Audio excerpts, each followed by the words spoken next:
start this out by saying a very strong statement. The holistic development of young people is a direct byproduct of sport. So what do I mean by that?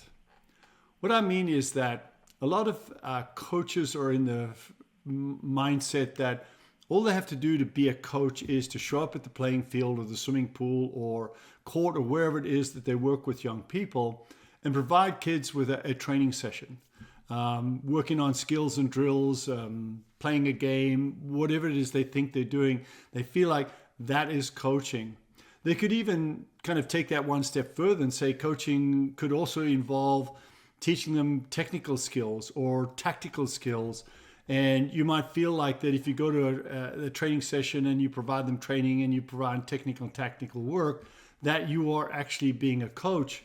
And yes, in some levels you are, but in my mind, you're falling short of the mark of what a coach should be. So why do people coach? It's a good question because outside of a number of elite level coaches in certain sports, the pay is not that great. The hours are extremely long. You can blow up entire weekends working with young kids. It's invasive on family time, and it's pretty much a thankless job. When you add to that the fact that there are a lot of coaches in the world who work 9 to 5 jobs, and then at the end of the day, they go out and spend a couple more hours working with young kids. So why do people coach, and do people really understand the ramifications of being a coach? In my opinion, I always feel like it's an honor to be a coach. It's really an honor to be able to work with young people. So I'm trying to explain the importance of that honor and what it should entail. If you look at the people that influence young people in today's world, and it's more important than ever before, if you look at the influences that impact young people today, direct ones are family, friends, coaches, teachers. Indirect ones are institutional environments, cultural norms, public influences, and media platforms. Now, the last two are the most concerning to me. Young kids today have in their hands the most invasive tool that we've ever had to deal with in our lifetime. And my concern is that as coaches, we play a pivotal role in helping young people grow. It comes back to that holistic side of athlete development. How much stock do we put in it? How important it is to us? And when you consider how this type of device can impact young people, then you have to take a much stronger role of supporting them as their coach. If you look at this relationship between the coaches, teachers, and the athlete, and you consider that period before the internet really evolved to some degree, there wasn't a lot of competition for the attention of the athlete. They were a lot more dedicated and committed to whatever sport they were playing. But again, like I say, this thing has changed the landscape. The attention span of the athletes is a lot narrower. They don't tolerate nearly the same level of training or deprivation in training, some of the way people were trained 50, 60 years ago. Coaches would, they wouldn't even have a job today. The kids wouldn't tolerate the kind of methods they'd use to develop them.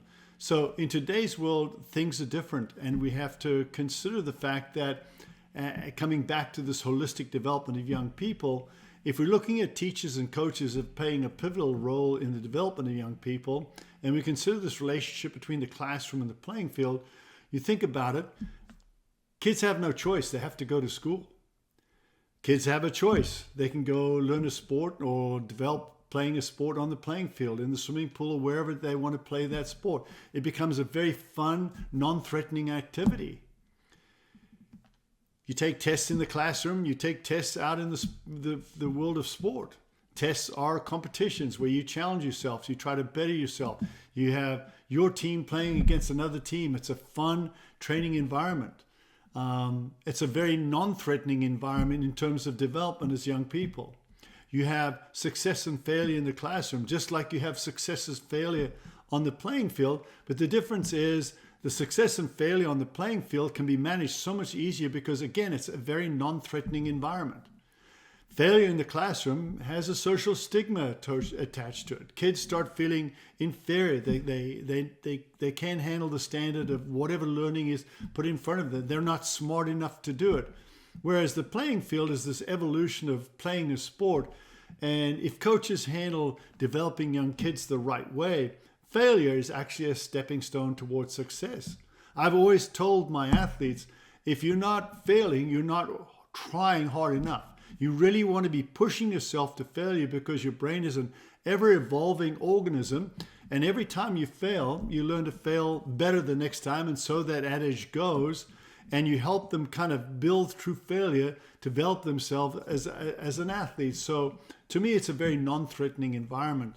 And the important thing is that because we're dealing with this holistic development side of young people, what kind of things do we want to instill in them? What kind of traits do we want to instill in them on the playing field?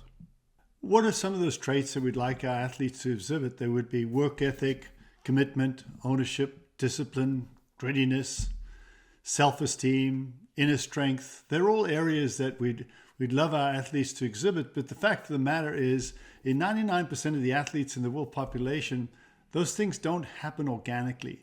There's a very small percentage that happens organically. They're just always that kind of person. But the rest of the world population has to be helped to see that, to understand that, to feel that.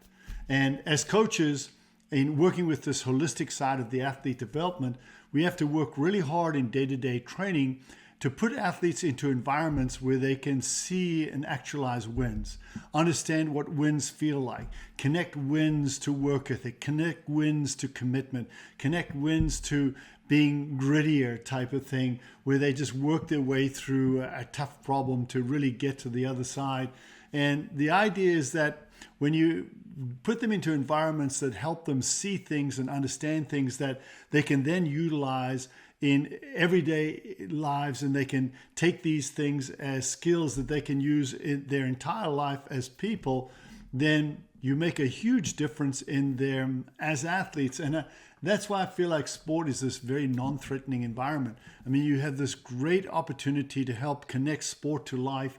And every day, if you're not going to training, if you're not going to the training session or the practice field, wherever you're going, to help them get better at connecting sport to life, to learning how life skills through sport, then you're in the wrong business. And I've been very vocal about this, especially when I present to this or I talk to coaches in presentations and stuff like that. I'm very open and honest. My feeling is that if your impression of a coach is just showing up and being there, if your impression of a coach is someone that's just getting a paycheck, then please, please, please don't be a coach. Go get a paycheck doing something else. Because in my opinion, in today's world, more so than ever before, we need coaches that really care about the human side of athlete development, the holistic side of athlete development. As I said, it's an essential component, essential byproduct of sport. And as a coach, if you're not cognizant of that, aware of that, and make it important to you or a major part of your why you coach, then don't be a coach. If you want to understand a little more about what coaching means to me, I don't jump up and down about competitions or end of the year competitions. I don't live and die on the result of a competition. I don't put pressure on my athletes to perform at the extreme level for competitions. They're doing that by themselves as it is anyway. My expectation is when we're at competition is, are they able to perform at a higher level than they've ever performed before? Are they showing me that all the hard work they've put into training is exhibited out there on the playing field? Are they getting better at playing the game?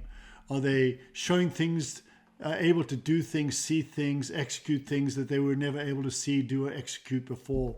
But the bottom line for me as a coach is this. I love day-to-day training.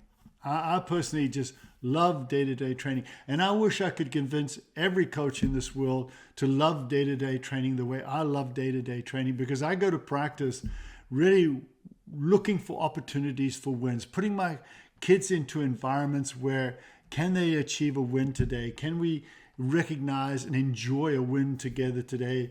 And can I connect those wins to work ethic and commitment, all those traits that you're pushing them hard to kind of get to and exhibit type of thing. But To be honest with you, there's nothing better than pushing a kid very hard to achieve something, and they work and work and work at it, and they fail, and they keep coming back, and they keep coming back, and they're resilient, and then one day it just works. It just works. And when they execute that skill that they've been trying so hard to execute, and they look around and they're looking for you, right? Me. And they just want to see that you saw them execute it and you got it, and you're looking at them and you're going, way to go. Way to go. It's a wonderful coaching moment. It is, to me, the core of what coaching is about. And I wish everyone would feel that, because once you experience that, just that joy inside you, when an athlete does something they've never done before, and you enjoy that win with them, you'll be looking for it every day. So again, I think, coaching is it's an honor. I always feel like it's an honor to be a coach.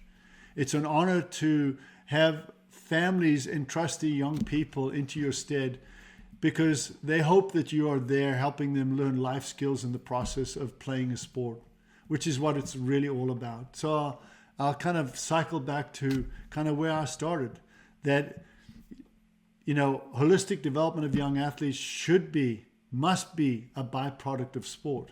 And that if you're in this game to earn a paycheck or just show up and throw out a ball, just don't do that, right? Coaching for you should be a passion. It should be a love.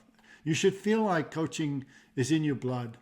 And if you've heard a lot of things in this presentation and you don't live up to some of the things I've asked for, then sit down and say, where do I go from here? Am I going to try to do some things? Am I going to try to learn? Am I going to try to get to where the clear passion that he has for coaching and working with young people? Or do I need to go get another job? I mean, hopefully I've put you in that position where I've either affirmed that you're doing everything that you're doing that you need to do to develop young people, or you're going to question whether this is the right profession that you're involved in.